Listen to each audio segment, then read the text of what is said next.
ዘንድሮ ምርጫ ሰላማዊ፣ ፍትሃዊ፣ አካታች ባለፈው ካየነው ምርጫ በሁሉም መስፈርት የተሻለ እንዲሆን አበክረን ነው እየሰራን ያለነው።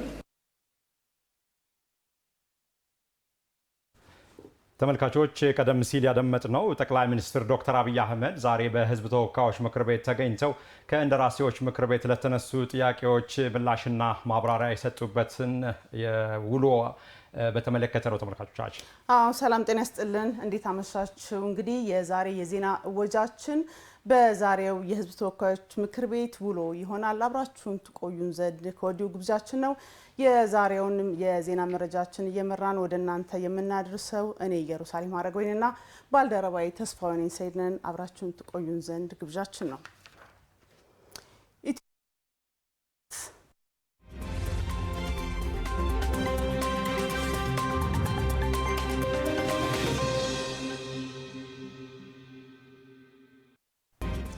በድጋሚ አብራችሁን ትቆዩን ዘንድ ግብዣችን ነው። ወደ ቀዳሚ መረጃችን አለፍን። ኢትዮጵያን መጉዳት የሚፈልጉ የውስጥና የውጭ ኃይሎች አይሳካላቸውም ሲሉ ጠቅላይ ሚኒስትር ዶክተር አብይ አህመድ በዛሬው ዕለት የህዝብ ተወካዮች ምክር ቤት ውሎ ተናገሩ። የህዝብ ተወካዮች ምክር ቤት በአምስተኛ ዓመት የሥራ ዘመን 10ኛ መደበኛ ስብሰባው ከምክር ቤቱ አባላት ለተነሱ ጥያቄዎች ምላሽና ማብራሪያ የሰጡት ጠቅላይ ሚኒስትር ዶክተር አብይ አህመድ በርካታ ጉዳዮች እንግዲህ ተነስተዋል። ይታያል አጥናፉ የምክር ቤቱን ውሎና እንዲሁም የጠቅላይ ሚኒስትሩን ምላሽና ማብራሪያዎች እንደሚከተለው አጠናቅሮታል። ጠቅላይ ሚኒስትር ዶክተር አብይ አህመድ በፌዴራል መንግስቱ የ2018 በጀት ዓመት የ6 ወራት የስራ አፈጻጸም ሪፖርት ላይ ከህዝብ ተወካዮች ምክር ቤት አባላት ለቀረቡላቸው ጥያቄዎች ምላሽና ማብራሪያ ሰጥተዋል። በአንዳንድ የሀገሪቱ አካባቢዎች የሚስተዋሉ የሰላም መደፍረስና የኃይል እንቅስቃሴዎችን በሰላማዊ መንገድ ብቻ ለመፍታት መንግስት እያካሄደ ያለውን ጥረትና ለተመዘገቡ አበረታች ውጤቶች እውቅና የሰጡት የምክር ቤት አባላት የሰላም እጦትን በዘላቂነት ለመፍታት ምን እየተሰራ ነው ሲሉ ለጠቅላይ ሚኒስትሩ ጥያቄያቸውን አቅርበዋል። ጠቅላይ ሚኒስትር ዶክተር አብይ አህመድ በሰጡት ምላሽና ማብራሪያ ኢትዮጵያ ውስጥ በሰላም እጦት እንድኖር ካደረጉና ካልተላቀቅናቸው ምክንያቶች መካከል አንደኛው ከጥንት ጀምሮ የቀጠለው ልዩነቶችን በኃይል ብቻ የመፍታት ልምድ ነው ብለዋል። ሁለተኛው ደግሞ አሁንም ከጥንት ጀምሮ የመጣ የባንዳነት ልምምድ ሲሆን፣ ሶስተኛው ደግሞ የጠላቶቻችን ኢትዮጵያ ካደገች የሚል ያልተቋረጠ ስጋት ነው ሲሉ አብራርተዋል። ለብሔራዊ ጥቅም ጉዳዮች በጋራ መቆም ጥሩ ጅምር እንዳለ የጠቀሱት ጠቅላይ ሚኒስትር ዶክተር አብይ አህመድ ይህን አጠናክሮ መቀጠልና ለንግግርና ውይይት ሁሌም ዝግጁ መሆን እንደሚገባ አስገንዝበዋል። በአንዳንድ የሀገራችን አካባቢዎች የታጠቁ ቡድኖች የሰላም ጠንቅ እና የስጋት ምንጭ ሆነው ቀጥለዋል። በዘላቂነት ለመፍታትና የህዝቡን ደህንነት ለማረጋገጥ ባለፉት 6 ወራት የተከናወኑ ዋና ዋና ስራዎች የተገኙ ውጤቶች ላይ ተጨማሪ ማብራሪያ ቢሰጥ አመሰግናለሁ። ኢትዮጵያ ውስጥ የሰላም እጦት በቀጣይነት እየተጋጨን በየተራ እየተጋጨን እንድንኖር ያደረገን ምክንያት አንደኛው ከጥንት የተጣባን ያልተላቀቀን ማንኛውንም የሀሳብ ልዩነት በኃይል የመፍታት ልምምድና ባህል ነው። ሁለተኛው የባንዳነት አመል ነው። ሶስተኛው ችግር የጠላቶቻችን ዘመን የማይሽረው ጊዜ የማይገታው ያልተቋረጠ ስጋት ነው። አሁን ለዚህ ምክር ቤት ማረጋገጥ የምፈልገው ኢትዮጵያን መጉዳት የሚፈልጉ ኃይሎች አሉ። ገንዘብ ፋይናንስ ያደርጋሉ። እመኑኝ ግን ኢትዮጵያን አይችሏትም። አልፈናል ከሱ። ማንም ሰው ለሰላም ዝግጁ እስከሆነ ድረስ ለመወያየትና ለይቅርታ ዝግጁ መሆን ያስፈልጋል። ለኢትዮጵያ ሲባል ልዩነቶችን አጥብበን በብሔራዊ ጥቅሞቻችን ላይ በጋራ መቆም ይገባናል ያሉት የምክር ቤት አባላት የማህበረሰቡን ሰላም ከማወክ አልፈው በብሔራዊ ጥቅም ጉዳይ የሚደራደሩ ዜጎች የሚታዩበት አሳፋሪ ሁኔታ ይስተዋላል ሲሉም አንስተዋል። ይህን እንቅስቃሴ ለመቀየርና ብሔራዊ ጥቅምን ለማስከበር በመንግስት እየተሰሩ ስላሉ ስራዎችም ማብራሪያ ተጠይቋል። በብሔራዊ ጥቅም የሚደራደሩ ቡድኖችና ግለሰቦችን በሀገራችን የማየት አሳፋሪና አሳዛኝ ሁኔታ ይስተዋላል። ክቡር ጠቅላይ ሚኒስትር፣ ይህን አደገኛ ሁኔታ ከመሰረቱ ለመቀየርና የብሔራዊ ጥቅም ጉዳዮቻችንን ለይተን በአንድነት እንድንቆም ለማድረግ በመንግስት በኩል ምን እየተሰራ ይገኛል? ብሔራዊ ጥቅም ላይ አሁን ያለው ሁኔታ በጣም ተሻሽሏል። በጣም ለምሳሌ በጫካ ያሉ አንዳንድ ግለሰቦች ብልጽግና ጋር ሲታገሉ ቆይተው የትግሉ አቅጣጫ መልክ ስቶ ባዳና ባንዳ መቀናጀቱን ሲያዩ እኛማ ጉዳያችን እንደዛ አለን ብለው የተመለሱ አሉ። እዛ ሆነው ምን አይነት ጥይት ቤት በኩል ምን አይነት ሬዲዮ የገባ እንዳለ መረጃ ይሰጡናል። በተያዘው ዓመት የታቀደው 7ኛው ሀገራዊ ጠቅላላ ምርጫ የህብረተሰቡን የሰላም የልማትና የዲሞክራሲ ፍላጎት በሚመልስ መልኩ ለማካሄድ የተደረገ ስላለው የሰላምና ጸጥታ ዝግጅትም የምክር ቤቱ አባላት ማብራሪያ ጠይቀዋል። ጠቅላይ ሚኒስትር ዶክተር አብይ አህመድ በሰጡት ምላሽ 7ኛውን ሀገራዊ ጠቅላላ ተመልካቾች መረጃዎቻችን እንደቀጠሉ ናቸው። በአማራና በትግራይ ክልሎች የይገባናል ጥያቄ ከሚነሳባቸው አካባቢዎች የተፈናቀሉ ዜጎች እንደ ሌሎች አካባቢዎች ሁሉ ወደ ቀያቸው መመለስ አለባቸው ተባለ። የወሰን ጥያቄውም በህዝብ ውሳኔ መመለስ አለበት የሚል ጽኑ እምነት እንዳላቸው ጠቅላይ ሚኒስትር ዶክተር አብይ አህመድ ገልጸዋል። የትግራይ ህዝብ እንደሌላው የኢትዮጵያ ህዝብ ሁሉ ሰላም፣ ልማትና አብሮ መኖር ይፈልጋል ያሉት ጠቅላይ ሚኒስትር ዶክተር አብይ አህመድ ህዝቡ በፖለቲካ አውድ ውስጥ ሆኖ ተዋናይ መሆን እንዳለበትም አስገንዝበዋል። ይታያል አጥናፉ። ጠቅላይ ሚኒስትር ዶክተር አብይ አህመድ በሰሜኑ የሀገራችን ክፍልና በሌሎችም አካባቢዎች ተፈናቃዮችን ወደ ቀድሞ ቦታቸው መመለስን በተመለከተ ከህዝብ ተወካዮች ምክር ቤት አባላት ጥያቄ ተነስቶላቸዋል። ተፈናቃዮችን እንደ መያዣ የሚጠቀም የፖለቲካ አካሄድ እንዳለ ያነሱት ጠቅላይ ሚኒስትር ዶክተር አብይ አህመድ በአማራና ትግራይ ክልሎች ይገባኛል ጥያቄ ከሚነሳባቸው አካባቢዎች የተፈናቀሉ ዜጎች እንደ ሌሎች አካባቢዎች ሁሉ ወደ ቀያቸው መመለስ አለባቸው፣ የወሰን ጥያቄውም በህዝበ ውሳኔ መመለስ አለበት የሚል ጽኑ እምነት እንዳላቸው ገልጸዋል። በሰሜኑ የሀገራችን ክፍልም ሆነ በሌሎች አካባቢዎች የተፈናቀሉ ዜጎችን ወደ ቀድሞ ቀያቸው ለመመለስና ዘላቂ ሰላም ለማስፈን እየተሰሩ ያሉ ስራዎች በምን ደረጃ ላይ ይገኛሉ? ህወሓት ለአመታት ሲያደርግ እንደኖረው የተፈናቀሉ ዜጎችን ለፖለቲካ ዓላማ ሲጠቀምባቸው ይታያል። ድጋፍም እንዳይደርስ በማድረግ እና ወደ ቀያቸው እንዳይመለሱ እያደረገ ይገኛል። ስለሆነም ክቡር ጠቅላይ ሚኒስትር ይህንን ሁኔታ ለመፍታት በመንግስት በኩል ምን እየተሰራ ይገኛል?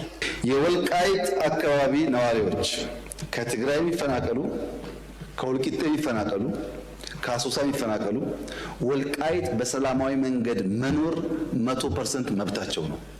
ይሄ የፌዴራል መንግስት በጽኑ የሚያምነው ጉዳይ ነው። ነገር ግን ወልቃይትን በሚመለከት ሁላችሁም ታውቃላችሁ፣ ሚስጥር አይደለም። የይገባኛል ጥያቄ በአማራና በትግራይ ክልል ለረጅም ጊዜ ቆይቷል። ሁለቱም ክልሎች ማስረጃ አስደግፈው ተቀባይነት ይኖረው ማይኖረው ይሄ ቦታ ይገባኛል ይላሉ። ፌዴራል መንግስት እያለ ያለው ሰው አይፈናቀል፣ ባለበት ይመለስ፣ ራሱን ያስተዳድር፣ ራሱ ይወስነው ነው። አንድ ሰው እዚህ ተቀምጦ ከሚወስን በሪፈረንደም በህጉ አግባብ ይወሰን ነው። ተፈናቃይ ያልተመለሰበት አካባቢ ሰው እንዳይመለስ ለፈለገ ሳይሆን ሰዎቹ መመለስ ስለማይፈልጉ ሳይሆን ተፈናቃይን መያዣ ያደረገ ፖለቲካ ኢትዮጵያ ውስጥ በመኖሩ ነው። የትግራይ ክልልን ዘላቂ ሰላም ለማረጋገጥ ቀጣይ ትኩረቶችን በተመለከተም ጥያቄ ተነስቷል። የትግራይ ህዝብ እንደሌላው ኢትዮጵያ ህዝብ ሁሉ ሰላምና ልማትን አብሮ መኖርን ይፈልጋል ያሉት ጠቅላይ ሚኒስትር ዶክተር አብይ አህመድ ህዝቡ በፖለቲካ አውድ ውስጥ ገብቶ ተዋናይ መሆን እንዳለበት መክረዋል። ለዚህ ደግሞ አዲስ የፖለቲካ አስተሳሰብ ያስፈልጋል ብለዋል። በትግራይ ክልል ዘላቂ ሰላምን ለማስፈን የፕሪቶሪያው ስምምነት ትልቅ ተስፋን የጫረ ቢሆንም በአሁኑ ወቅት የህወሓት ክፋይ በሆነው የአዛውንቶች ቡድን ምክንያት በክልል ውስጥ ስርዓት አልበኝነት እንዲነክስና የግጭት ድባብ ተመልሶ እንዲያንዣብብ እየሆነ ይገኛል። የትግራይ ክልል አሁናዊ የሰላም ሁኔታ በምን ደረጃ ላይ ይገኛል? የትግራይ ህዝብ ሰላም፣ ልማት ይፈልጋል። የትግራይ ህዝብ አሁን ካለበት ውጥንቅጥና አረንቋ የሚያወጣው እንደ ሌሎች አካባቢዎች ራሱ ተግቶ ለፍቶ መልማት ይፈልጋል። የትግራይ ህዝብ ከሌሎች ወንድም ኢትዮጵያውያን ጋር በሰላም መኖር ይፈልጋል። ታዲያ ችግሩ ምንድነው ያላችሁ እንደሆነ ይሄ ስልጡን ፖለቲካ የሚያውቅ የታገለ ያታገለ ህዝብ መድረክ እንጂ ተዋናይ መሆን አልቻለም። በፖለቲካ አውድ ውስጥ መድረክ እንጂ ተዋናይ መሆን አልቻለም። መድረክ ይጫወቱበታል እንጂ አይጫወትም። የትግራይ ህዝብ ከመድረክነት ወጥቶ የፖለቲካ ተዋናይ ለመሆን ራሱን በአዲስ ቲንኪንግ መቃኘት አለበት። የቲፒኤልኤፍ አንዳንድ ሰዎች ያላቸውን አቋም ሳይ ምን ያክል ህዝባቸውን እንደሚጠሉ ምን ያክል የህዝባቸው በደል እንደማያማቸው ነው የሚገባኝ። አካታች ሀገራዊ ምክክርን አጠናክሮ በማስቀጠል የተቀራረቡ ፍላጎቶችን በማጎልበት የአሁኑ ትውልድ በጋራ በውይይት ሀገርን መስራትና መገንባት ላይ ትኩረት እንዲያደርግም ጠቅላይ ሚኒስትሩ አሳስበዋል።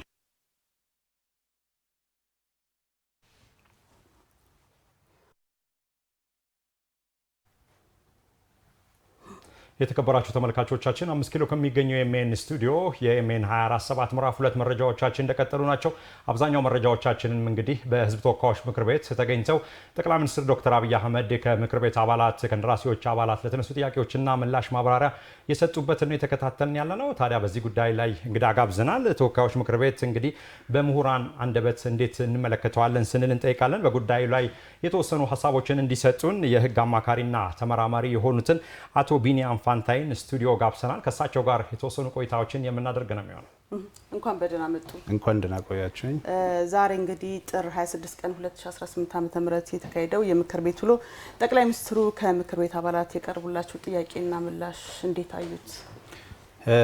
ጠቅላይ ሚኒስትሩ እንግዲህ የህዝብ ተወካዮች ለሚጠይቋቸው ጥያቄዎች በፓርላማ ቀርበው የመመለስ በህገ መንግስታዊ ግዴታ አለባቸው። ያንን ነው ያደረጉት። ያንን በሚያደርጉበት ጊዜ ከአባላቱ የቀረቡላቸውን የህዝብ ጥያቄዎች ሁሉንም በማለት በሚቻል መልኩ አድሬስ ለማድረግ ሞክረዋል። እንደ ጥያቄው ይዘት የሁሉንም አድሬስ አድርገዋል። አድሬስ በሚያደርጉበት ሰዓት የህዝብ ጥያቄዎች ናቸው እዛ የሚንጸባረቁት።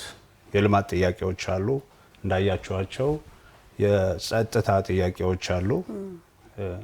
እነዚህን ሁሉንም የተነሱላቸውን ጥያቄዎች በሚገባ አድሬስ አድርገዋል። መልካም። እንግዲህ አቶ ቢኒያም እንግዲህ ጠቅላይ ሚኒስትር ዶክተር አብይ አህመድ በምክር ቤት እንግዲህ ለተነሱ ጥያቄዎች በርካታ ርዕሰ ጉዳዮች ላይ ከኢኮኖሚ አንስቶ ከዲፕሎማሲ አንስቶ በርካታ ጉዳዮች ላይ ምላሽና ማብራሪያ የሰጡበት ሁኔታ አለ። ሌላኛው እንግዲህ ጠቅላይ ሚኒስትሩ ያነሱት በጂኦፖለቲክስ ወይም ቀጠናዊ ጉዳዮች ላይ ነው። ታዲያ ቀጠናዊ ጉዳዮችን እርስዎ እንዴት አዩዋቸው? አዎ ቀጠናዊ ጉዳዮች እንግዲህ ብዙ ይዞታ አላቸው። አንደኛው ዋናው ነገር የኢኮኖሚ ጉዳይ ነው። ኢትዮጵያ እንደምታውቁት የህዳሴ ግድብ ተመርቋል። ቺፕ የሆነ የኤሌክትሪክ ኃይል አለን እኛ። ጎረቤት ሀገራቶች ደግሞ ያንን ኃይል ይፈልጉታል። ከሴኩሪቲ አንጻርም ደግሞ እንደምታዩት ሌላው ቤት ሲንኳኳ አንተም ቤት ይንኳኳልና በሪጂናል ላይ ሶማሊያን ብታይ አልሸባብ ችግር አለ። ሱዳንን ብታይ አሁን ያለችበት ቀውስ አለ። እኛም ጋር ያ ተጽዕኖ ዞሮ ዞሮ የነሱ ግፊትና ጭነት ወደዚህ መግባቱ የማይቀር ጉዳይ ስለሆነ የሚያሳድረው ተጽዕኖ አለ። ስለዚህ ሪጂናል ኢንቴግሬሽን፣ ሪጂናል ዲስከሽኖች በጣም አስፈላጊ ናቸው። ኢኮኖሚያዊም ሴኩሪቲም ኢሹዎች ኢንቮልቭ ስለሚያደርጉበት እሱም በተመለከተ ጠቅላይ ሚኒስትሩ የሰጡት ማብራሪያ እጅግ ወቅታዊ፣ ወቅቱን ያገናዘበ መልስ ነው ለፓርላማው ለማቅረብ የቻሉት እንደተገነዘብኩት ከሆነ። እንደውም ምን አይነት ሀሳብ አቅርበዋል? በቀጠናው ያለው ሰላም ጉዳይ ለመተሳሰርም ለመለያየትም እጅግ በጣም ከባድ ነው የሚል ሀሳብ ሲያነሱ ነበር። ሌላኛው ጉዳይና ሀሳብ በሀገር ውስጥና በውጭ የኢትዮጵያ ሉዓላዊነት ህልውና የሚገዳደር መልኩ ከጠላት ጋር የሚሰሩ ኃይሎችን በህዝብ ተወካዮች ምክር ቤት የተሰጡ ሀሳቦችና የተሰጡ ምላሾችስ እንዴት አያቸዋል? እውነት ነው እንግዲህ ያው በተለያዩ የፖለቲካ አመለካከቶች ምክንያት ከውስጥም ሆነ ከውጭም ኢንተረስት ያላቸው ሀገራቶች አሉ። ኢትዮጵያ ላይ ኢንተረስት ያላቸው ሀገራቶች ከውስጥም ከውጭም ይኖራሉ። ዋናው መሰረታዊ ጉዳይ አለመግባባቶች ሲኖሩ አለመግባባትን የምንፈታበት መንገድ ነው። እሳቸውም ስትረስ አድርገው እንደተናገሩት ፓርላማ ላይ ችግሮችን መፍታት ያለብን በአንድና በአንድ ምክንያት ብቻ ነው። አሁን መሳሪያ በማንሳት በማንገብ ችግሮች የሚፈቱበት ወቅት አይደለም። ችግሮች የሚፈቱት በጠረጴዛ ዙሪያ ቁጭ ብለን በመነጋገር እንደሆነ አጽንኦት ሰጥተው ነው የተናገሩት። ከውስጥም ሆነ ከውጪ እንግዲህ አንድ ያለችን ቤት ኢትዮጵያ ነች። እሳቸው እንደውም ሲገልጹ ካልተሳሳትኩኝ ስለ ቀለም አንስተው ቀለሙ አረንጓዴ ቢጫ ይሁን ብለን መነጋገር እንችላለን የሚል ሀሳብ አንስተዋል። ነገር ግን ምሰሶው ከፈረሰ በኋላ ስለ ቀለም መነጋገር አንችልም የሚል ሀሳብ አንስተዋል። እውነት ነው። ይሄ የኛ ቤት ነው፣ የኢትዮጵያኖች ቤት ነው። ከኢትዮጵያኖች ውጪ ያሉ ሀገራቶች የየራሳቸው ቤት አላቸው። ነገር ግን ጥቅም ሊኖራቸው ይችላል ኢትዮጵያ ላይ። ኢትዮጵያ የሆነን እንደ ኢትዮጵያ ጥቅማችንን ለጎረቤት ሀገር አሳልፎ የሚሰጥ ማንኛውም ዜጋ ሊኮነን ሊወገዝ ይገባል። ነገር ግን ይሄን ብለን ስንል ደግሞ ውስጣችን ችግሮች፣ የተለያዩ ሀሳቦች፣ ፍትጊያዎች፣ ትግሎች ሊኖሩ ይችላሉ። እነዛን ትግሎች የምናስተናግድበት መንገድ ነው ዋናው ቁም ነገሩ። ከመንግስትም ሳይድ ችግሮች በንግግር ብቻ የሚፈቱበትን ፕላትፎርም ማዘጋጀት፣ ኢትዮጵያዊ የሆን ሁላችንም ዜጎች ደግሞ ችግሮቻችንን በጠመንጃ ሳይሆን ችግሮቻችንን በመነጋገር የምንፈታበትን አንደኛ ስርዓት እንዲበጅ፣ ሁለተኛ ደግሞ ስርዓቱ በተበጀበት መንገድ ችግሮቻችንን አቅርበን መፍታት እንጂ ችግሮችን ያውም ከኢትዮጵያ ቀንደኛ ጠላት ከምንላቸው ሀገራቶች ጋር አብረን የምንፈታበት መንገድ ሀገርን በጣም ይጎዳል። ሀገርንም ህዝብንም የሚጎዳ ነው የሚሆነው። እዚህ ላይ ምን አይነት ሀሳብ ሲያነሱ ነበር? ዛሬ ጠቅላይ ሚኒስትር ዶክተር አብይ አህመድ በምክር ቤት ውሏቸው ድሮ ላይ መሄድ ነበረ ፋሽኑ፣ አሁን ላይ ግን መመለስና ለኢትዮጵያ አንድነትና ሉዓላዊነት ሁሉም በጋራ እየሰራበት ያለበት ሁኔታ አለ ሲሉ ተደምጠዋል። እንግዲህ በርካታ ጉዳዮች ይነሳሉ። ሀገራችን ግራቀኝ ዞር ብለን ካየን ብዙ ጸጋዎች ያሏት ሀገር ነች። ኢትዮጵያ በፈተና ውስጥም ብትሆን ብዙ ነገሮችን ማለፍ እንደምትችል ማየት መገንዘብ ይቻላል። ለማንኛውም የህግ ተመራማሪና አማካሪ አቶ ቢኒያም ፋንታይ ስቱዲዮ ተገኝተው በህዝብ ተወካዮች ምክር ቤት ጠቅላይ ሚኒስትር ዶክተር አብይ አህመድ ስለሰጡት ምላሽና ማብራሪያ የእርስዎን ምልከታ እይታ ስላደረሱን እጅግ በጣም እናመሰግናለን። መልካም ምሽት ይሁንልዎት። እኔም አመሰግናለሁ። እግዚአብሔር ይስጥልኝ። ለዚህ ምክር ቤት በዚህ ዓመት ኤክስፖርት እናደርጋለን ብለን አቅደን በእቅድ ያቀረብንላችሁ $4.2 ቢሊዮን ከጉድስ ኤክስፖርት እናደርጋለን ነበር።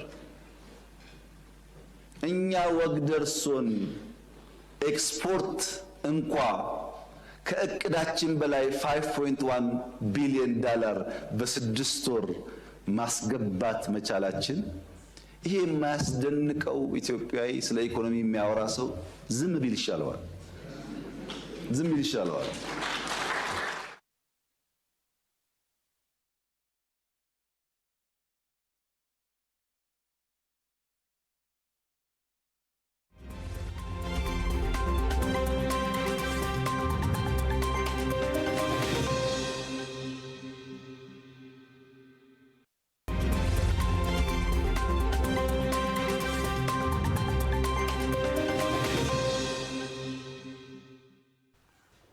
ኤኤምኤን 24/7 የምዕራፍ 2 መረጃዎቻችን ላይ ትገኛላችሁ። አብራችሁን ስላላችሁ እናመሰግናለን። መረጃዎቻችን እንደቀጠሉ ናቸው።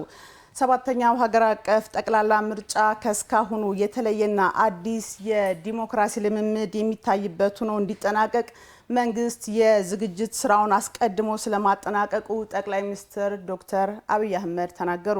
የተፎካካሪ ፖለቲካ ፓርቲ አባላት በህዝብ ተወካዮች ምክር ቤት አሁን ካለው የተሻለ መቀመጫ እንዲያገኙ መንግስት ፍላጎት እንዳለውም ጠቅላይ ሚኒስትር ዶክተር አብይ አህመድ በፓርላማ በነበራቸው ቆይታ ምላሽና ማብራሪያ ሰጥተዋል። ካሳሁን አንዷለም በዝርዝር ተመልክቶታል። 2018 ዓመተ ምህረት ሳይጠናቀቅ ኢትዮጵያ የነገ ዕጣ ፈንታዋን የሚወስኑ መጻኢ ዕድሏን የሚበይኑ ሁለት ግዙፍ ሁነቶችን ታስተናግዳለች። ግንቦት 24 ቀን ሰባተኛውን ሀገር አቀፍ ምርጫ ታካሂዳለች። ከዚያ አስቀድማ ደግሞ ሀገራዊ ምክክር በማድረግ ለጠንካራ ሀገረ መንግስት ግንባታ መሰረት ታስቀምጣለች። የፖለቲካ ስርዓቱን የሚበይነው ሀገር አቀፍ ምርጫም ሆነ ሀገረ መንግስቱን የሚያጸናው ሀገራዊ ምክክር የመንግስትን ቁርጠኝነት፣ የዜጎችን ፍላጎትና ንቁ ተሳትፎ አጥብቀው ይሻሉ። የህዝብ ተወካዮች ምክር ቤት የፌዴራል መንግስቱን የ6 ወራት እቅድ አፈጻጸምና የቀጣይ እቅዶች በተመለከተ ጠቅላይ ሚኒስትር አብይ አህመድን ማብራሪያ በጠየቀበት 10ኛ መደበኛ ጉባኤ ላይም ሁለቱ ተጠባቂ ሁነቶች የእንደራሴዎቹ ቀዳሚ ርዕሰ ጉዳዮች ሆነዋል። 7ኛው ሀገር አቀፍ ምርጫ ነጻ፣ ፍትሐዊና ተአማኒ ሆኖ እንዲጠናቀቅ መንግስት ምን ያክል ዝግጁ ነው? ከምክር ቤት አባላት ተደጋግሞ ተነስቷል። ምርጫው ሰላማዊ፣ ነጻ፣ ፍትሐዊና በመላ ኢትዮጵያውያን ዘንድ ተአማኒ እንዲሆን እንዲሁም በጸጥታ ችግሮች ምክንያት እንዳይስተጓጎል በመንግስት በኩል እየተሰሩ ያሉ ስራዎች ላይ ማብራሪያ ቢሰጥበት። ምርጫው ሰላማዊ፣ ፍትሐዊና ተአማኒ እንዲሁም ዲሞክራሲያዊ ሆኖ እንዲጠናቀቅ የመንግስት ቁርጠኝነት ምን ይመስላል? ምን ዝግጅት እየተደረገ ይገኛል? በተለይ ዘላቂ ሰላምን ከማጽናትና የዲሞክራሲ ምህዳሩን ለፖለቲካ ፓርቲዎች ምቹ ከማድረግ አንጻር የምርጫ ወቅት በንጽጽር ከቅድመ ምርጫ በተሻለ ሁኔታ ተፎካካሪ ፓርቲዎች የሚዲያ እድል የሚያገኙበት ወቅት እንደሆነ ይታወቃል። ሆኖም በአሁኑ ወቅት ይህንን ሁኔታ በሚያሳጣ መልኩ የህዝብ መገናኛ ብዙሃን በዝምታ ውስጥ ሆነው የምርጫ ድባብ እንዳይኖር እና ሂደቱ በተቀዛቀዘ ሁኔታ የቀጠለበት ሁኔታ ስላለ ይህ የሆነበት ምክንያት ማብራሪያ ቢሰጥ።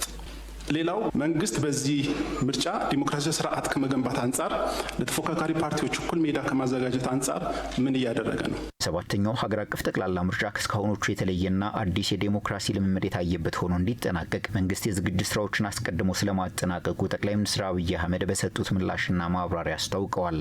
የዘንድሮ ምርጫ ሰላማዊ፣ ፍትሐዊ፣ አካታች ባለፈው ካየነው ምርጫ በሁሉም መስፈርት የተሻለ እንዲሆን አበክረን ነው ይሰራል ያለነው። በሁሉም የሀገሪቱ አካባቢዎች ምርጫ ማካሄድ የሚያስችል ሰላምና ጸጥታ ስለመኖሩ ያብራሩት ጠቅላይ ሚኒስትር አብይ ሀገራዊ ምርጫው ያለምንም ችግር እንደሚካሄድም አረጋግጠዋል። የተፎካካሪ ፖለቲካ ፓርቲ አባላት በተወካዮች ምክር ቤት አሁን ካለው የተሻለ መቀመጫ እንዲያገኙ መንግስት ፍላጎት እንዳለውም ጠቅላይ ሚኒስትር አብይ አስታውቀዋል። የኔ እምነት ይሄ ፓርላማ አሁን ካሉ 5 እና 10 ሰዎች በ5 እና 10 እጥፍ ያደገ ድምጾች ይሰማሉ ብዬ አምናለሁ፣ እፈልጋለሁ።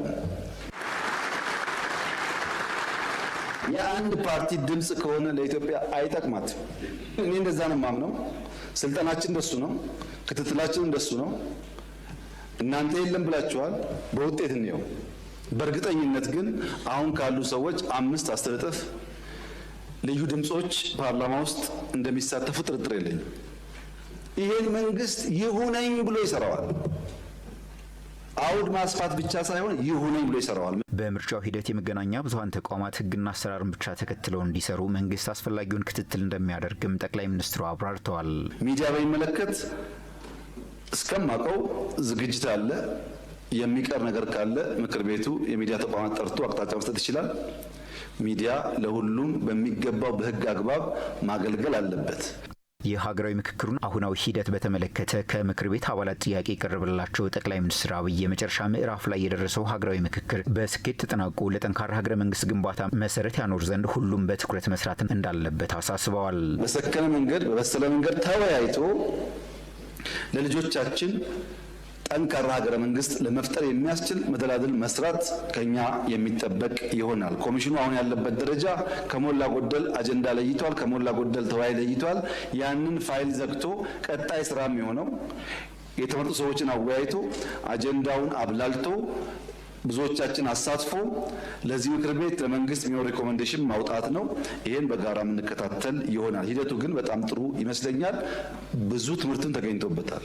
የኢትዮጵያ ሀገራዊ ምክክር ኮሚሽን ዋናውን ሀገራዊ የምክክር ጉባኤ ለማካሄድ ዝግጅት ማጠናቀቁን ማስታወቁ ይታወሳል። የተከበራችሁ ተመልካቾቻችን የኤምኤን 24/7 ምዕራፍ 2 መረጃዎቻችን እንደቀጠሉ ናቸው። ኢትዮጵያና ቀይ ባህር ለዘላለሙ ተነጣጥለው መኖር እንደማይችሉ ጠቅላይ ሚኒስትር ዶክተር አብይ አህመድ ተናገሩ። የባህር በር ለማግኘት ሰላማዊ መንገድ ብቻ እየተከተልን ነው ያሉት ጠቅላይ ሚኒስትሩ ኢትዮጵያ በጥሩ ዲፕሎማሲያዊ ቁመና ላይ እንደምትገኝም ገልጸዋል። አሰግድ ኪዳነ ማርያም በዚህ ጉዳይ ላይ ተጨማሪ መረጃ ይዞበታል። በስድስተኛው የኢፌዴሪ የሕዝብ ተወካዮች ምክር ቤት 5ኛ ዓመት የሥራ ዘመን 10ኛ መደበኛ ስብሰባ ላይ በማህበራዊ ኢኮኖሚያዊና የጸጥታ ጉዳዮች ላይ ማብራሪያ የሰጡት የኢፌዴሪ ጠቅላይ ሚኒስትር ዶክተር አብይ አህመድ ኢትዮጵያ ከጎረቤትም ይሁን ከተቀረው ዓለም ጋር ያላትን ዲፕሎማሲያዊ ግንኙነት በተመለከተም ከምክር ቤት አባላት ለቀረቡ ጥያቄዎች ማብራሪያ ሰጥተዋል። ኢትዮጵያ አሁን ላይ ከጎረቤት ሀገራት ጋር ያላት ዲፕሎማሲያዊ ግንኙነት ምን ደረጃ ላይ ይገኛል? ከምክር ቤት አባላት ከቀረቡና ምላሽ ከተሰጠባቸው ዲፕሎማሲን የተመለከቱ ጥያቄዎች መካከል አንዱ ነው። ክቡር ጠቅላይ ሚኒስትር በአጠቃላይ ከጎረቤት ሀገራት ጋር ያለን አሁናዊ የዲፕሎማሲ ስራችን በምን ደረጃ ላይ ይገኛሉ? የአፍሪካ ቀንድ እንዳይቀደድ የተሰፋ እንዳይጣመር የተቀፈደደ አካባቢ ተብሎ ሊወሰድ ይችላል። ጂኦፖለቲክሱ እንዳንለያይ እዚህም እዛም አንድ አይነት ዘር፣ አንድ አይነት ቋንቋ፣ አንድ አይነት ባህል አለ። በሁሉም በጣም የተሳሰረ ነው። እንዳንጣመርና አብረን ደግሞ እንዳንሰራ ብዙዎቻችን ከብሔራዊ ጥቅማችን ይልቅ ሌላ ቦታ ያለ ነው። የሌላ ጉዳይ አስፈጻሚ ነን። አንዱ ጎረቤት ለሌላው ጋሻ መሆን ሲገባው ጥይት አቀባባይ ሆኖ ቀረ።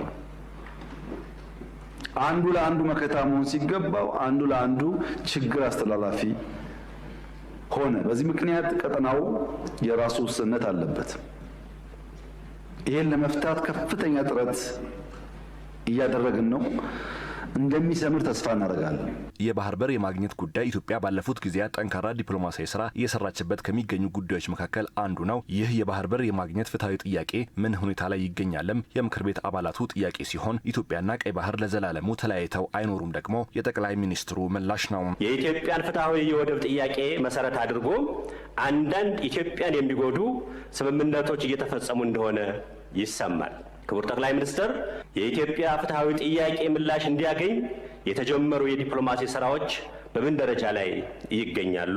ቀይ ባህርን በሚመለከት በተደጋጋሚ አንስቻለሁ። ኢትዮጵያ የባህር አክሰስ አያስፈልጋትም ብሎ የሚያምን አይገባትም ብሎ የሚያምን ሰው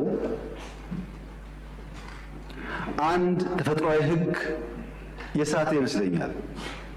ሰው ይወለዳል፣ ሰው ያድጋል፣ ሰው ያረጃል፣ ሰው ይሞታል። ይሄ ተፈጥሮ ነው። ቀይ ባህርና ኢትዮጵያም እንደዚሁ ናቸው። በሆነ ጊዜ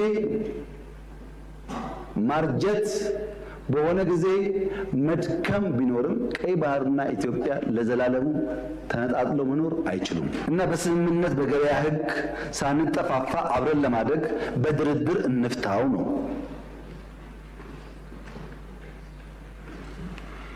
ይህን ጉዳይ መቀበል የጊዜ ጉዳይ ካልሆነ በቀር የግድ ይመስለኛል። ኢትዮጵያ በሰላማዊ መንገድ የባህር በር የማግኘት ጥያቄዋ እንዲመለስም ከጎረቤትና ወዳጅ ሀገራት ጋር ውጤታማ ምክክሮች መደረጋቸውን ያነሱት ጠቅላይ ሚኒስትሩ በዲፕሎማሲ ረገድ ኢትዮጵያ ጥሩ ቁመና ላይ እንደምትገኝም ገልጸዋል።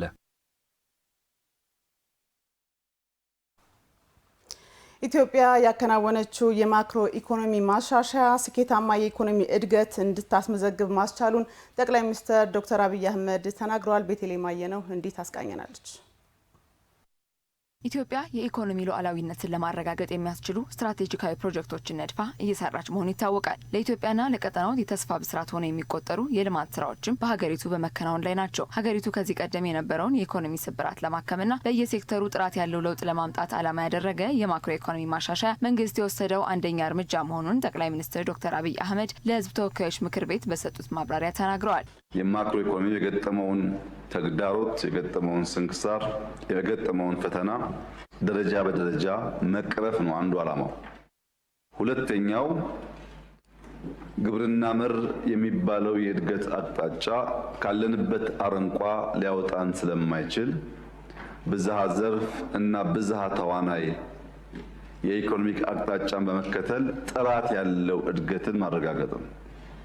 ጥራት ያለው እድገት ሲባል በከተማ በገጠር በእያንዳንዱ ሴክተር በሰው ሕይወት ውስጥ ሊታይ በሚችል መልኩ እና ትውልድ ላይ የሚፈጥረውን ጫና በሚቀንስ መልኩ የሚፈጠር እድገት ማለት ነው። ይህ ማሻሻያ በሁሉም ዘንድ ትብብር የታየበትና አመርቂ ኢኮኖሚ ለውጥ ያመጣ ስለመሆኑ ያነሱት ጠቅላይ ሚኒስትሩ የተመዘገበው እድገት በሁሉም መመዘኛ ስኬታማ ነው ብለዋል። የሌሎች የዓለም ሀገራትን ተሞክሮ ለአብነት በመጥቀስ በኢትዮጵያ ታሪክ አመርቂ የሚባል የኢኮኖሚ ውጤት የመጣበት ዘመን ነው። የእኛን የማክሮ ሪፎርም ለመገምገም የሚያስቡ ሰዎች ዛሬ ባስገኘነው ውጤት ሳይሆን ነገ በምናልመው በምናስበው የኢትዮጵያ የኢኮኖሚክ ደረጃ አንጻርም መገምገም ጠቃሚ ይሆናል። ከሞላ ጎደል ያለፈው 75 ዓመታት የምዕራቡ ዓለም በሰራው ሪፎርም በሰራው ስራ በዓለም ደረጃ ከፍተኛውን የእድገት ደረጃ ያሳየበት ዘመን ነበር። የኛ ሪፎርም በሚቀጥሉት ዓመታት እድገት ማስመዝገብ ብቻ ሳይሆን አፍሪካ ውስጥም ቀጣይ ተስፋ እንዳለ የሚያመላክት መሆን አለበት የሚል መነሻ ይዞ ሲሰራ ነበር። የማክሮ ኢኮኖሚ ማሻሻያው ይዞት የመጣው ለውጥ በተለይም ለወጣቶች ያለው ሚና ከፍተኛ መሆኑን የጠቀሱት ጠቅላይ ሚኒስትር ዶክተር አብይ አህመድ በሰው ሰራሽ አስተውሎት መስክ የተሰሩ ስራዎች አመርቂ ውጤት የተገኘባቸው ስለመሆኑም አንስተዋል። ወጣት ጉልበት ስላለው የመፍጠር አቅም ስላለው ዓለም ለስራ ከሚፈልጋቸው ሰዎች ከሞላ ጎደል 50% ከዛሬ 10 ዓመት ገደማ ጀምሮ የሚገኘው አፍሪካ ውስጥ ነው። ይህንን እንቁ ኦፖርቹኒቲ በወጉ ተረድቶ የሚፈጠረውና የተፈጠረው ወጣት ለነገ ውድድር ማዘጋጀት ያስፈልጋል። ከዚህ አንጻር የኛ ሪፎርም ምን ያክል ትውልድ ላይ አበክሮ እንደሰራ ለማየት አንደኛው መገለጫ ቴክኖሎጂ ነው። ከዚህ አንጻር ኤአይ መውሰድ ይቻላል። የተስተካከለ መሰረት ይዞ እንዲነሳ በሪፎርም ውስጥ አንደኛ ቁልፍ ጉዳይ አድርገን ስንሰራ ቆይተናል። ብዙ ውጤት አግኝተንበታል። ከዚህ በላይ ደግሞ ለልጆቻችን ውጤታማ ዘመን ይፈጥርላቸዋል። የማክሮ ኢኮኖሚ ማሻሻያው ብዙ ተግዳሮቶች የነበሩበት ቢሆንም በሁሉም መስክ ውጤት ስለማስመዝገቡም ዶክተር አብይ አህመድ ጠቅሰዋል። ተመልካቾች ከኤኤምኤን የምሽት መረጃዎቻችን ተከተሉ ነው። አብዛኛው መረጃዎቻችንም ዛሬ ጠዋት የጠቅላይ ሚኒስትር ዶክተር አብይ አህመድን የህዝብ ተወካዮች ምክር ቤት ቆይታ ምላሽና ማብራሪያን እያነሳሳን ነው። አሁንም እንቀጥላለን። የኑሮ ውድነትን ለማረጋጋት በተሰራው ስራ የዋጋ ግሽበትን ወደ ነጠላ አሃዝ ማውረድ መቻሉን ጠቅላይ ሚኒስትር ዶክተር አብይ አህመድ ተናገሩ። ዝቅተኛ ገቢ ያላቸው የህብረተሰብ ክፍሎችን የኑሮ ጫና ለማቃለል መንግስት በቢሊዮን የሚቆጠር ብር መድቦ በተለያዩ ዘርፎች ድጎማ እያደረገ እንደሚገኝም ጠቅላይ ሚኒስትር ዶክተር አብይ አህመድ ተናግረዋል። ቴዎድሮስ በዚህ ጉዳይ ላይ ተጨማሪ መረጃ ይዞበታል። የህዝብ ተወካዮች ምክር ቤት ባካሄደው መደበኛ ስብሰባው የምክር ቤት አባላት ካነሳቸው ጥያቄዎች መካከል የኑሮ ውድነትን የተመለከቱ ጉዳዮች ይገኙበታል። መንግስት የኑሮ ውድነቱን ለማረጋጋት እየወሰዳቸው ያሉ እርምጃዎችና የዋጋ ንረትን ለመከላከል የተወሰዱ መፍትሄዎች በምክር ቤቱ ትኩረት አግኝተዋል። የነዳጅ ዋጋ ጭማሪን በተመለከተ ከምክር ቤት አባላት ለተነሳው ጥያቄም ጠቅላይ ሚኒስትር ዶክተር አብይ አህመድ ምላሽ ሰጥተዋል። ነዳጅ ላይ በየወሩ የዋጋ ጭማሪ የሚደረግበት ዋነኛ ምክንያት ምንድን ነው? ማብራሪያ የሚሰጥበት። እኛ ባለፈው 1 ዓመት ተኩል የነዳጅ ዋጋ የቀየርነው 7 ጊዜ ብቻ እየተሸከም ነው አብዞርብ እያደረግን በየወሩ ሲጨመር ከጨመርን ህዝባችን ይጎዳል በሚል ማለት ነው። በዋጋ ደረጃ ስንመለከት ጅቡቲ ነዳጅ ጅቡቲ ከተማ ውስጥ 269 ብር ነው ህጋዊ ዋጋው። ናይሮቢ 220 ብር ነው ህጋዊ ዋጋው። ካምፓላ 218 ብር ነው ህጋዊ ዋጋው። አዲስ አበባ 129 ብር ነው ህጋዊ ዋጋው። በፈለጋችሁት መመዘኛ ሳናመርት ከውጭ ገዝተን ፖርት ሳይኖረን በየመሃሉ የተቀሸበ በድጎማ ኃይል ግን ከኛ ሰፈር ካሉ እና ፖርት ካላቸው ሀገራት ያነሰ ዋጋ ነው የምናቀርበው። የኑሮ ውድነቱ ዝቅተኛ ገቢ ያላቸው የህብረተሰብ ክፍሎች ላይ ኢኮኖሚያዊ ጫና እንዳያሳድር እየተሰሩ ያሉ ስራዎችና ችግሩን በዘላቂነት ለመፍታት እየተወሰዱ ያሉ እርምጃዎችን የተመለከተ ጉዳይ ደግሞ ሌላኛው የምክር ቤት አባል ጥያቄ ነው። የኑሮ ውድነቱ በተለይም ቋሚና ዝቅተኛ ገቢ ያላቸውን ዜጎች አሁንም እየጎዳ ይገኛል። የኑሮ ውድነትን ለማቃለል እየተሰሩ ያሉ ስራዎችና የቀጣይ መፍትሄ አቅጣጫዎች ላይ ተጨማሪ ማብራሪያ ቢሰጡበት። ጠቅላይ ሚኒስትር ዶክተር አብይ አህመድ በዚሁ ጉዳይ በሰጡ ሰፋ ያለ ማብራሪያም መንግስት የኑሮ ውድነቱን ለመከላከል ፍላጎትና አቅርቦትን የማቀራረብ ስራ እየሰራ ነው ብለዋል። የዋጋ ግሽበት ኢትዮጵያ ውስጥ የሚያባብሰው የፍላጎትና አቅርቦት መራራቅ ነው። ያን ለመፍታት ምርት እናሳድጋል። ቅድም በግብርና እንዳነሳሁት፣ በኢንዱስትሪ እንዳነሳሁት ምርታማነት ኢትዮጵያ ውስጥ በከፍተኛ ደረጃ እያደገ ነው። ሁለተኛው ምክንያት የገቢ ማነስ ነው። ሰው ያለው ገቢ በጣም ውስን ስለሆነ ለማውጣት የሚገደድባቸው ዋና ዋና አስገዳጅ ኤሪያዎች ካለው ገቢ ጋር አይመጣጠኑም። ገቢ ማሳደግ ያስፈልጋል። ለዚህ ነው አምናም ዘንድሮም ደሞዝ የጨመረው። ደሞዛውን በቂ ነው ወይ? አይደለም። ዝቅተኛ ገቢ ያላቸው የህብረተሰብ ክፍሎችን ለመድረስም መንግስት በቢሊዮን የሚቆጠር ብር መድቦ በተለያዩ ዘርፎች ድጎማ በማድረግ እያገዘን ያሉት ጠቅላይ ሚኒስትሩ የገበያ አማራጮችን የማስፋት ተግባር ተከናውኗል ሲሉ ተናግረዋል። በቀጥታ በጡረታና በደሞዝ የማነካቸውን ሰዎች በድጎማ ነዳጅ ላይ፣ ማዳበሪያ ላይ፣ መድኃኒት ላይ ድጎማ እናደርጋለን። ቢሊየንስ አሁን በሺህ የሚቆጠር ቅዳሜና እሁድ ገበያ በየሰፈሩ አለ። ብዙ ችግር እየፈታ ነው። እዛ ግን ቆምን አልቆምንም። ትላልቅ የመገበያያ ቦታዎች በየከተማው ለመገንባት ሙከራ የተደረገ ነው። ሰዎች ሄደው የአርሶ አደሩን ምርት በቀላሉ የሚያገኙባቸውን ከባቢዎች። ሌላው ትምህርት ቤትና ምገባ ነው። ያገኘነው ውጤት በጣም ኢምፕሬሲቭ ነው። የሚቀረን ስራ ግን በጣም ብዙ ነው። ኢትዮጵያ የውሃና የመብራት ላይ ከፍተኛ ድጎማ እንደምታደርግ የገለጹ ጠቅላይ ሚኒስትሩ ዋጋውም ከአፍሪካ ሀገራት በእጅጉ ያነሰ መሆኑን ተናግረዋል። ኢትዮጵያ ውስጥ ያለው የመብራት ቢል ከመላ አፍሪካ ዘ ቺፐስት የሚባል የመብራት ቢል ያለው ኢትዮጵያ ውስጥ ነው። ዘ ቺፐስት ከመላ አፍሪካ። ኢትዮጵያ ውስጥ በኪሎዋት አወር 0.05 ሴንትስ ይከፈላል። ሩቅ ሳንሄድ እዚህ ኬንያ ብንሄድ 0.19 ሳንቲም በኪሎዋት አወር ይከፍላሉ። ከኛ 280% ይጨምራል። በሃውስሆልድ ሌቭል ኢትዮጵያ በሜትር ኪዩብ 0.32 ሳንቲም ታስከፍላለች ለውሃ። ናይጄሪያ ብትሄዱ 0.65 ነው፣ ከእጥፍ በላይ ማለት ነው። ኬንያ ብትሄዱ 1.15 ነው የሚያስከፍሉት፣ ከአራት እጥፍ በላይ ማለት ነው። በዋጋ ደረጃ ግን ከየትኛውም አፍሪካ ሀገር ጋር አንወዳደርም። አጠቃላይ ኑሮ ውድነቱ ለማረጋገጥ በተሰሩ ስራዎችን ሀገራዊ ዋጋ ግሽበት በዘንድሮ ዓመት ወደ ነጠላ አሃዝ መውረድ የተቻለበት መሆኑንም ጠቅላይ ሚኒስትሩ ገልጸዋል። አጠቃላይ የተሰራው ስራ ተሰናስሎ ኢትዮጵያ ለመጀመሪያ ጊዜ ስንት ዓመት አልቻልንም ስላችሁ ከርሜ ዘንድሮ 9.7% ወይም ሲንግል ዲጂት ገብቷል ኢንፍሌሽን። በግብርናው ዘርፍ ያለፉት 6 ወራት የምርት ሂደት የአመታዊ እቅዱ 78 በመቶ መሆን እንደቻለ ጠቅላይ ሚኒስትር ዶክተር አብይ አህመድ ተናገሩ። የኢኮኖሚ ሪፎርሙ ትግበራ በኢትዮጵያ ታሪክ በተለያዩ ሴክተሮች አመርቂ የሚባል የኢኮኖሚ ውጤት ማስገኘቱንም ጠቅላይ ሚኒስትሩ አጽንኦት ሰጥተው ገልጸዋል። ጸጋ ታደለ በዝርዝር ተመልክተዋለች። ባለፉት ጥቂት ዓመታት ኢትዮጵያ ያከናወነችው የሪፎርም ተግባር ዓላማ ካደረጋቸው ዋና ዋና ጉዳዮች መካከል ግብርና መር ስትራቴጂን ወደ ብዝሃ ዘርፍና ብዝሃ ተዋናይ የኢኮኖሚ አቅጣጫ መቀየር አንዱ መሆኑን ጠቅላይ ሚኒስትር ዶክተር አብይ አህመድ በሕዝብ ተወካዮች ምክር ቤት 5ኛ ዓመት የሥራ ዘመን 10ኛ መደበኛ ስብሰባ ላይ ከምክር ቤት አባላት ለተነሱላቸው ጥያቄዎች ምላሽና ማብራሪያ በሰጡበት ወቅት አንስተዋል። የኢኮኖሚ ሪፎርሙ ትግበራ በኢትዮጵያ ታሪክ አመርቂ የሚባል የኢኮኖሚ ውጤት ማስገኘት መቻሉን የገለጹት ጠቅላይ ሚኒስትር አብይ አህመድ በተለይ በግብርናው ዘርፍ ያለፉት 6 ወራት የምርት ሂደት የአመታዊ እቅዱ 78 በመቶ መሆን እንደቻለም ተናግረዋል። ግብርና የዚህ ዓመት እቅዳችን እንደምታስታውሱት 7.3% እድገት እናረጋግጣለን። ቢያንስ 1.3 ቢሊዮን ኩንታል ምርት እናመርታለን የሚል እቅድ ነበረን። ባለፉት 6 ወራት በተለይ ክረምት ላይ ሁላችሁም እንደምታውቁት ከፍተኛ ምርት የተገኘበት ዓመት ስለሆነ 6 ወር በሰራነው ስራ 999 ሚሊዮን ኩንታል ሃርቨስት ማድረግ ችለናል። ይሄ ከእቅዳችን ከዓመቱ እቅዳችን 78%ን ይሸፍናል።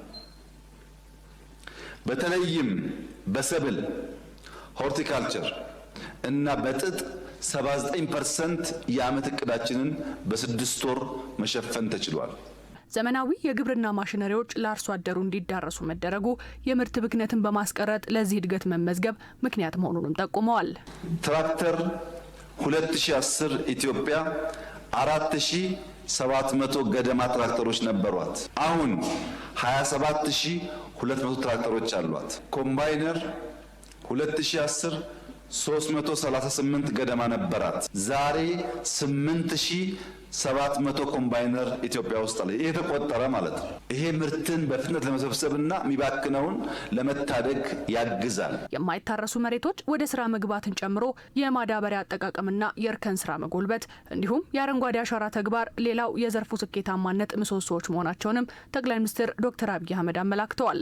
ኦርጋኒክ ማዳበሪያ ከአንዳንድ የግብርና ተረፈ ምርቶች በከባቢ የማምረት ኮምፖስት የማዘጋጀት ልምምዱ ከጊዜ ወደ ጊዜ እያደገ ስለመጣ በአካባቢ ጥበቃ ላይ የሚደረገው የእርከን ስራ እየሰፋ ስለመጣ ራሱ ግሪን ሌጋሲም ለአካባቢ ጥበቃ ከፍተኛ ሚና ስላለው ከዚህ ቀደም የማይታረሱ በሚሊዮን ሄክታር የሚጠጉ መሬቶች ወደ እርሻ በመጨመራቸው የግብርና ሂደት በከፍተኛ ደረጃ አሻሽለዋል። ከ3 ዓመታት በፊት ኢትዮጵያ ታምርት ንቅናቄ ሲጀመር ከ47 በመቶ እስከ 48 በመቶ የማምረት አቅም የነበራቸው በኢትዮጵያ የሚገኙ ኢንዱስትሪዎች ዛሬ ላይ ይህንን ቁጥር ከፍ በማድረግ የኢንዱስትሪ እድገትን እያመላከተ የሚገኝ ከፍታ ላይ መሆናቸውን ጠቅላይ ሚኒስትሩ አንስተዋል። የዛሬ 3 ዓመት ገደማ ኢትዮጵያን ታምርት ንቅናቄ ሲጀመር በኢትዮጵያ ያሉ ኢንዱስትሪዎች 47-48% ብቻ ያመርቱ ነበር።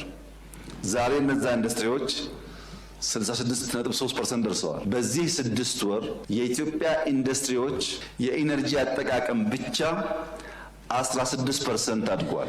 ከግብርና ውጪ ኢትዮጵያ ውስጥ አጠቃላይ 2.6 ሚሊዮን ቢዝነሶች እንዳሉ ተቆጥረዋል።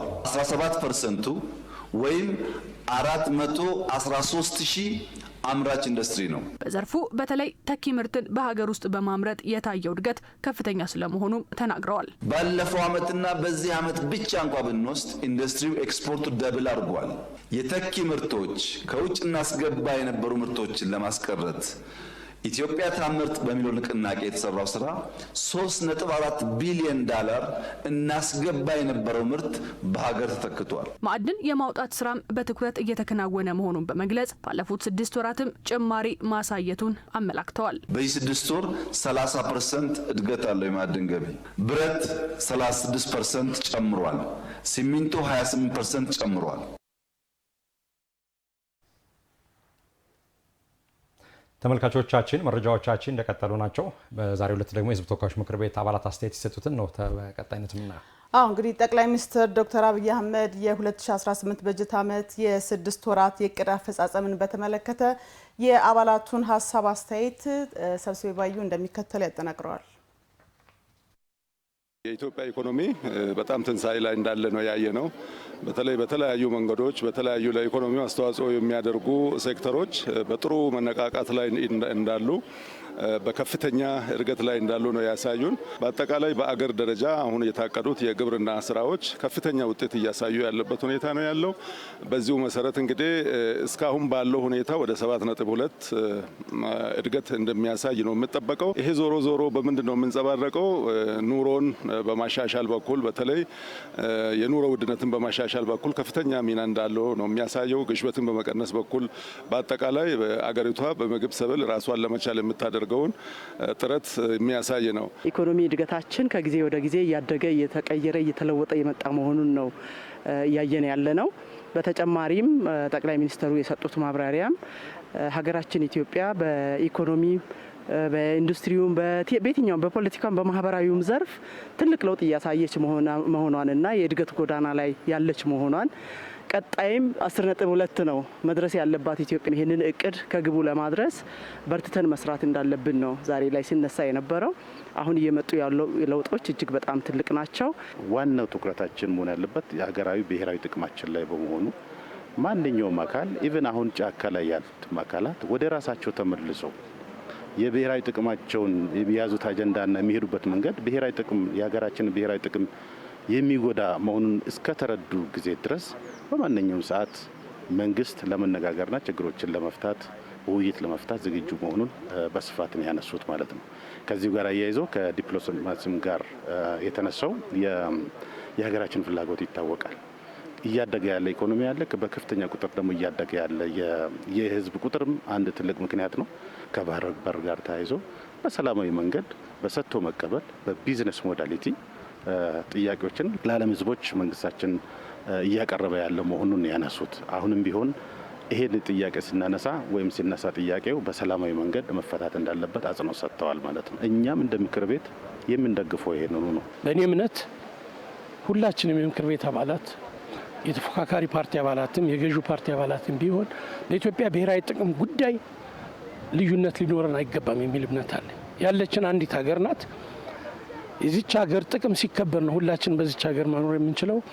የዚች ሀገር ጥቅም ብሔራዊ ጥቅሟ ሲከበር ነው የህዝባችን ኑሮ የሚሻሻል የሚል እምነት አለኝ። በተለይ በብሔራዊ ጥቅም በሰላም ዙሪያ የሰጡት አስተያየት በጣም ጥሩ ነው የሚል እምነት አለኝ። በሀገራችን የተለያየ አቋም ይዘው የሚታገሉ ኃይሎች ችግራቸውን በአፈሙዝ ሳይሆን በሰላማዊ ውይይት በጠረጴዛ ዙሪያ መፍታት አለባቸው የሚል እምነት አለኝ። ከጦርነት የሚገኘው አመድ ብቻ ነው። ጦርነት ክቡር የሆነውን የሰው ህይወት ይበላል። ጦርነት የሀገር ኢኮኖሚ ያወድማል። ለዚህ ሁሉ ማሰሪያው ሰላም በመሆኑ በሰላም ዙሪያ መንግስት ያቀረበው የሰላም ጥሪ አሁንም ጊዜ ያለ አልመሸም። ሁሉም በጠረጴዛ ዙሪያ ቁጭ ብሎ ችግሩን በሰላም ተወያይቶ መፍታት መቻል አለበት። በውይይት በጠረጴዛ ዙሪያ በመግባባት በኃይል ጉዳዮችን ማስፈጸምን ቀንሰን አስቀርተን ይሄ መጥፎ አባዜ መጥፎ ባህል ስለሆነ ጉዳዮችን በውይይት የመፍታት በንግግር የመፍታት ባህላችን አሁን በተከፈተው የምክክር ኮሚሽኑ በኩል ሁላችንም በዛ ማድረግ አለብን። ሰላምን ለማምጣት ደግሞ ምን ማድረግ እንዳለብን በደንብ አስረድቷቸዋል። ይሄ ትልቅ ትምህርት ያገኘንበት ነው። የኢትዮጵያ ሕዝብም ከዚህ ወስዶ መስራት እንዳለብን አንድ ሀገር ነው ያለችን። በተለይም ዋና ምሰሶ የሆነውን ሀገር የማቆየት ጉዳይ ላይ እያንዳንዱ ዜጋም በምንም መልኩ መደራደር እንደሌለበት በደንብ ያነሳበት ሁኔታ ነው። ይሄ ትልቅ ትምህርት የሚሰጥ ነው።